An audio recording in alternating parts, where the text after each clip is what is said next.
আউযুবিল্লাহি মিনাশ শাইতানির রাজিম। বিসমিল্লাহির রহমানির রহিম। বিসিএস ও বিভিন্ন চাকুরির প্রস্তুতিতে বাংলা ভাষা ও সাহিত্য গুরুত্বপূর্ণ অংশ। আমরা বাংলা ভাষা ও সাহিত্যের জন্য কয়েকটি পর্ব আলোচনা করব। আপনারা এই পর্বগুলো দেখলে 100% কমন পড়বে ইনশাআল্লাহ। আউযুবিল্লাহি মিনাশ শাইতানির রাজিম। বিসমিল্লাহির রহমানির রহিম। আজকে আমরা আলোচনা করব 100টি গুরুত্বপূর্ণ প্রশ্নের সমাধান। বাংলা সাহিত্যের প্রথম আধুনিক কবি মাইকেল মধুসূদন দত্ত। পূর্বাশা পত্রিকার সম্পাদক ছিলেন সঞ্জয় ভট্টাচার্য।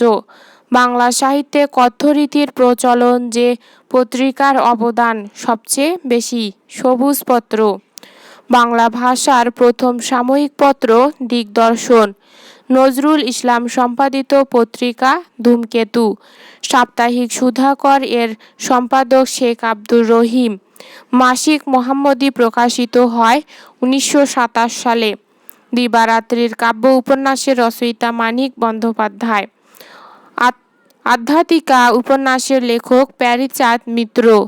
বাংলা সাহিত্যের প্রথম মুসলিম ঔপন্যাসিক মীর মশাররফ হোসেন। উদাসীন পথিকের মনের কথা যে জাতীয় রচনা। আত্মজৈবনিক উপন্যাস। মৃত্যুক্ষুধা উপন্যাসের রচয়িতা কাজী নজরুল ইসলাম।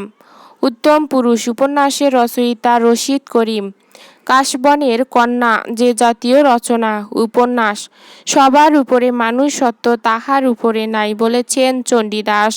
প্রাচীনতম বাঙালি মুসলমান কবি শাহ মোহাম্মদ শগীর। বাংলা সাহিত্যের প্রথম মহিলা কবি চন্দ্রাবতী। গ্রিক ট্র্যাজেডি ইডিপাস বাংলায় অনুবাদ করেন সৈয়দ আলী আহসান। মহাভারত যত খণ্ডে রচিত হয় 18 খণ্ডে। মুকুন্দরাম চক্রবর্তীকে আখ্যায়িত করা হয় দুঃখ বর্ণনার কবি হিসেবে। মধ্যযুগের বাংলা সাহিত্যের দ্বিতীয় অনুবাদ গ্রন্থ মালাধর বসুর শ্রীকৃষ্ণ। অন্নদামঙ্গল কাব্য বিভক্ত 3 খণ্ডে। মন্ত্রের সাধন কিংবা শরীর পাতন যে কাব্যের বিখ্যাত পংক্তি অন্নদামঙ্গল। চণ্ডীমঙ্গল কাব্যের প্রধান চরিত্র কালকেতু। একটি সম্পূর্ণ মঙ্গল কাব্যের সাধারণত 5টি অংশ থাকে।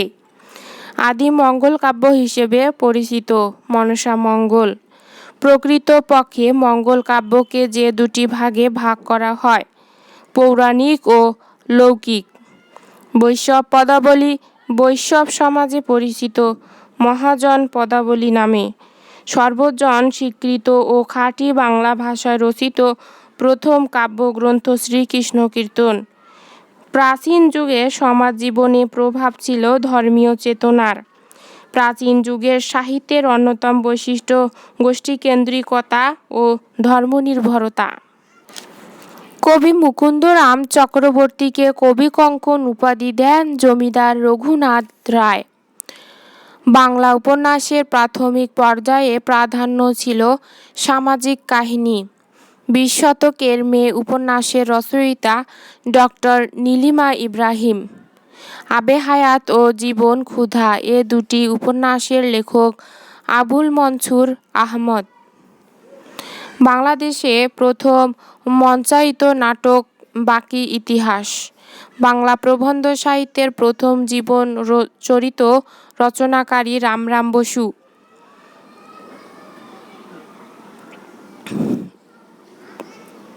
গ্রন্থ রাজা প্রতাপাদিত্য চরিত্র।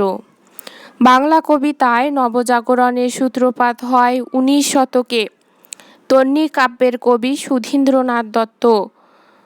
বাংলা সাহিত্যে মহাকাব্য রচিত হয় 19 শতকের দ্বিতীয়ার্ধে। 1985 সালে নাসির উদ্দিন স্বর্ণপদক পান সৈয়দ আলী আহসান। কপালকুণ্ডলা কোন প্রকৃতির রচনা? রোমাঞ্চমূলক উপন্যাস। মিলির হাতে স্টেইন গান গল্পটির রচয়িতা আখতারুজ্জামান ইলিয়াস। যে সাহিত্যিক আততায়ীর হাতে ঢাকায় মৃত্যুবরণ করেন সোমেন চন্দ্র। যে উপন্যাসে মুক্তিযুদ্ধোত্তর সময়ের চিত্র অঙ্কিত হয়েছে সুনীল গঙ্গোপাধ্যায়ের পূর্ব পশ্চিম। হপ্তপয়কর কার রচনা? সৈয়দ আলাওল। কেন পান্ত ক্ষান্ত হও হেরি দীর্ঘ পথ? কার লেখা? কৃষ্ণচন্দ্র মজুমদার। যে জন দিবসে মনের হরষে জ্বালায় মোমের বাতি? কৃষ্ণচন্দ্র মজুমদার। গৃহদাহ উপন্যাসের রচনাকাল 1920 সাল।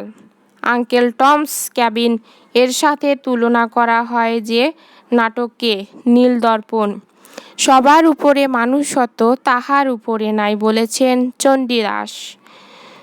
তে কাজে নিবেদি বাংলা করিয়া রচন, নিজ পরিশ্রম তোষি আমি সর্বজন। কোন কবির রচনা? আব্দুল হাকিম। পদ্মরাগ বেগম রোকেয়ার কোন ধরনের রচনা? উপন্যাস। আনোয়ারা গ্রন্থটি কার রচনা? মোহাম্মদ নজিবুর রহমান। ছিন্নপত্রের অধিকাংশ পত্র কাকে উদ্দেশ্য করে লেখা? ইন্দিরা দেবী। অধ্যাপক আহমদ শরীফের মৃত্যুবরণ 1999 সাল। নতুন চাঁদ কাজী নজরুল ইসলাম রচিত কাব্যগ্রন্থ।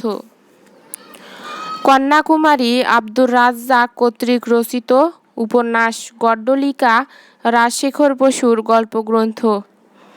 দীনেশ রঞ্জন দাশের সম্পাদনায় কল্লোল পত্রিকা প্রথম প্রকাশিত হয় 1923 সালে।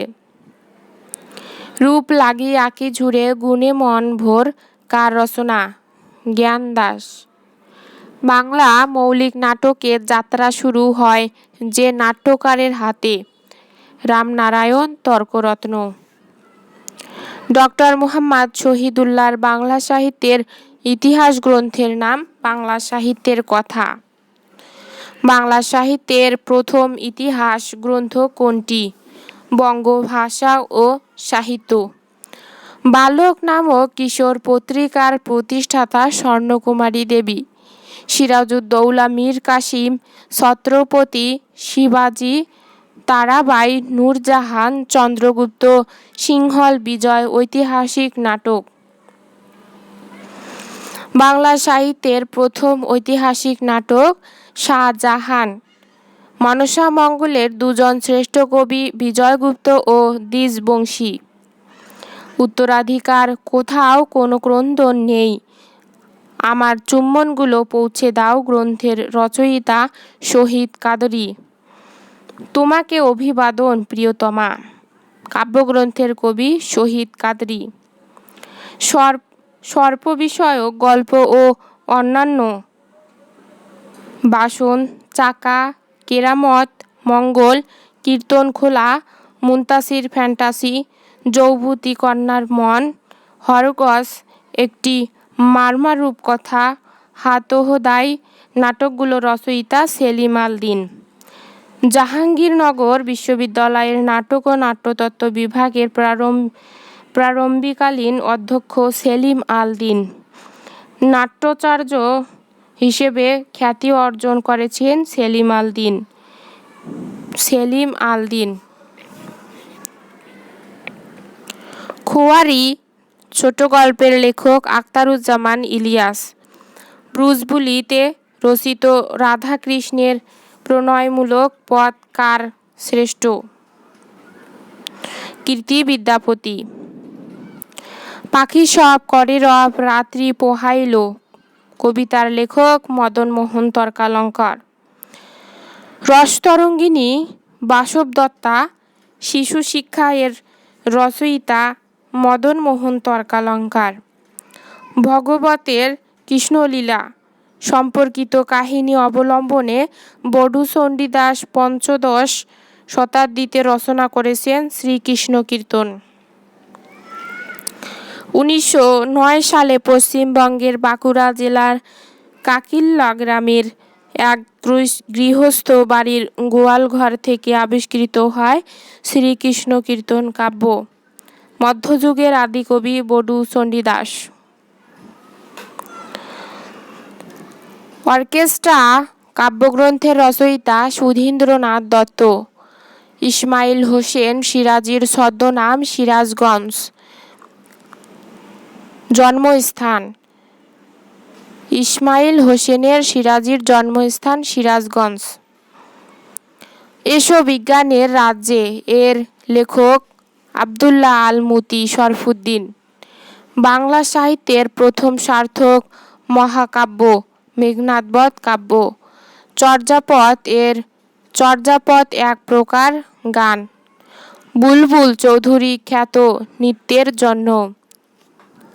আমি বিজয় দেখেছি গ্রন্থের রচয়িতা এম.আর. আখতার। রম্য রচনার জন্য খ্যাত লেখক হলেন আবুল মনসুর আহমেদ। মেঘনাদবধ কাব্যের বিভীষণের স্ত্রীর নাম শর্মা। ৫৬,০০০ বর্গমাইল গ্রন্থের লেখক হুমায়ুন আজাদ। আবু ইসহাকের জন্মস্থান শরীয়তপুরের নড়িয়া। কুমুদিনী কোন উপন্যাসের নায়িকা? যোগাযোগ। ৬৯-এর গণ অভ্যুত্থান কেন্দ্রিক উপন্যাস চিলেকোঠার সেপাই। কলিকাতা বিশ্ববিদ্যালয়ের উদ্যোগে বাংলা বানানের নিয়ম প্রবর্তিত হয় ১৯৩৬ সালে। দৌলতুজির বাহরাম খানের জন্মস্থান চট্টগ্রামের ফতেহাবাদ। বন্দি শিবির থেকে এর বন্দী কে? শামসুর রহমান। কেরি সাহেবের মুন্সি কার লেখা? প্রমথনাথ বিশি। বাংলা ভাষার কবি নন জয়দেব। দুঃসময়ের মুখোমুখি কার লেখা? শামসুর রহমান। বাংলা সাহিত্যে অমিত্রাক্ষর ছন্দ প্রথম ব্যবহৃত হয় মাইকেল মধুসূদন দত্তের পদ্মাবতী নাটকে। এক মুঠো কাব্যগ্রন্থের রচয়িতা অমিয় চক্রবর্তী।